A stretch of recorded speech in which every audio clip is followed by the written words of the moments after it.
ปี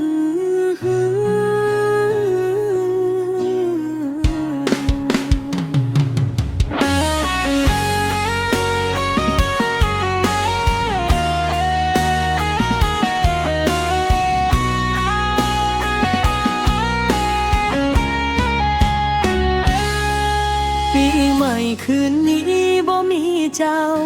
มันบาดหัวใจไฟปีใหม่สว่างแต่ฉันมืดมน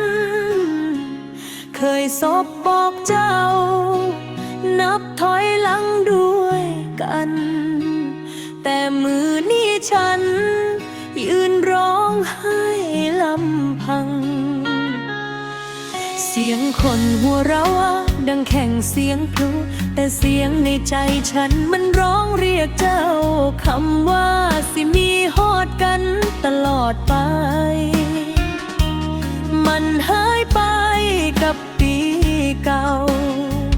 พร้อมน้ำตา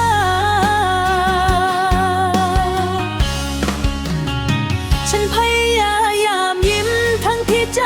สั่นกลั้นน้ำตาบ่ไหวมันไหลออกมาแค่เห็นเลขปีเปลี่ยนผ่านตา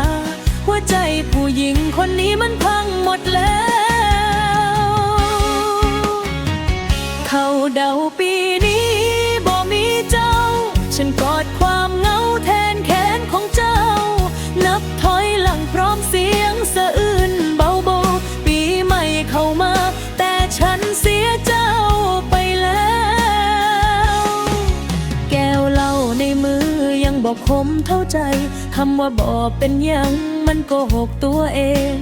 อยากลืมเด้ออยากเข้มแข็งคือไพ่เขา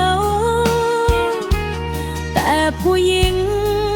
คนนี้มันยังฮักเจ้า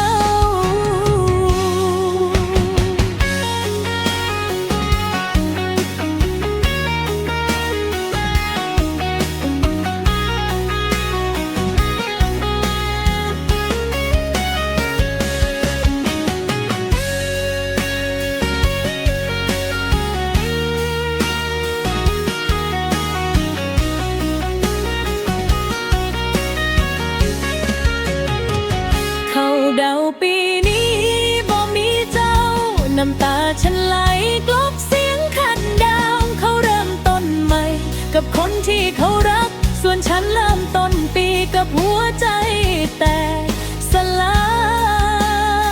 ยถ้าย้อนเวลากลับไปได้ฉันสิขอฮักเจ้าให้ดีกว่านี้แต่ฟ้าบ่ให้โอกาสผู้หญิงคนนี้คิดฮอดเต็มหัวใจ